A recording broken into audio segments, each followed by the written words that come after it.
So I do have another one from Portia. It's the when you say the Merchant of Venice, this is what everybody thinks of. But usually people only know the first two lines. So here I think I'm going to do justice to this fantastic speech of Shakespeare and actually go through it and talk about it. The quality of mercy is not strained. It droppeth as the gentle rain from heaven upon the place beneath. It is twice blessed. It blesseth him that gives and him that takes. 'Tis mightiest in the mightiest. It becomes the throned monarch better than his crown. His sceptre shows the force of temporal power, the attribute to awe and majesty wherein doth sit the dread and fear of kings. But mercy is above the sceptred sway. It is enthroned in the hearts of kings. It is an attribute to God himself, and earthly power doth show likest gods when mercy seasons justice. Therefore, though justice be thy plea, consider this, that in the course of justice none of us should see salvation. We do pray for mercy, and that same prayer doth teach us all to render the deeds of mercy. I have spoke thus much to mitigate the justice of thy plea, which if thou follow, this strict court of Venice must needs give sentence against the merchant there. There is a lot there. that's an entire podcast. It is. We could just go through this, the Merchant of Venice is an entire podcast that we can just spend on that speech. So to sort of cut through the poetic language of this, which is beautiful and wonderfully written, it makes you wonder if Shakespeare was a one-draft kind of guy, or if he wrote a speech 7 or 8 times before he found the wording that he liked, like most writers do. It is twice blessed. It blesseth him that gives and him that takes. That seems pretty self-explanatory. The one who distributes mercy is as blessed as the one who the mercy is being given. Mm-hmm. It is mightiest in the mightiest. It becomes the throned monarch better than his crown. It is most powerful in the most powerful of people. Mercy carries the most weight when it is shown by the highest authority. Mercy is above his sceptred sway. It is enthroned in the hearts of kings.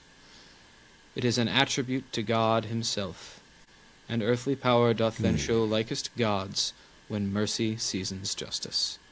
This sort of thinking can, of course, be taken too far, because in the name of mercy, people seem to think that we should just be allowing every crime and never throwing anybody in jail. Which is ironically not merciful. Yes, that's not merciful. And notice the wording that Shakespeare uses, when mercy seasons justice. What is seasoning for? When we cook, why do we use seasonings? Why do we use salt? Anymore. We don't need it to preserve food. We have freezers now. So why do we use salt and pepper and paprika and any other spice you can think of? Do we use spices the way the British use them, to just cover up the fact that our cooking is terrible? So we drown it in spices.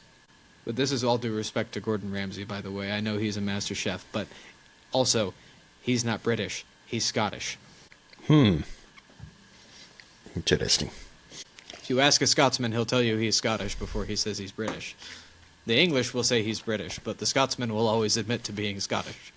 Anyway, though to be honest, Scottish food isn't a whole lot better. Anyway, so do we dump a whole bunch of seasoning on our food, a whole bunch of spices on our food, to hide the fact that we can't cook and it tastes terrible?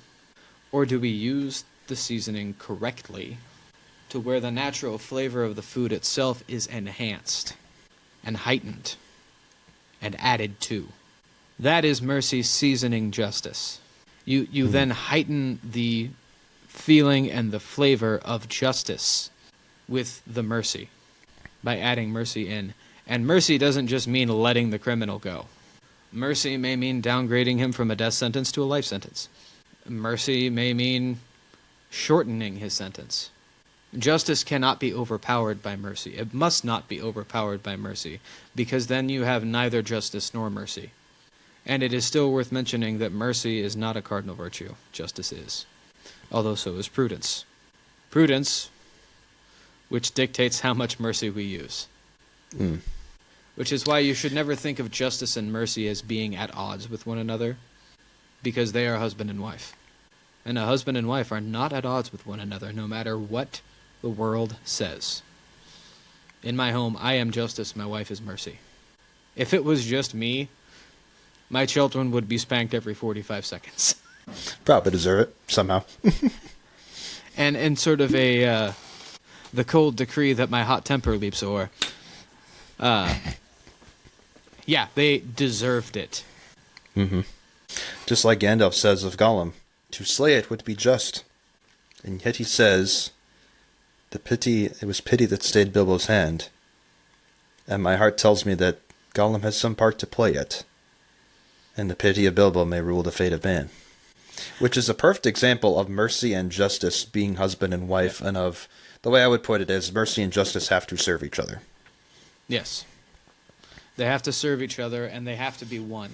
And they have to be pointed in the same direction and have the same end.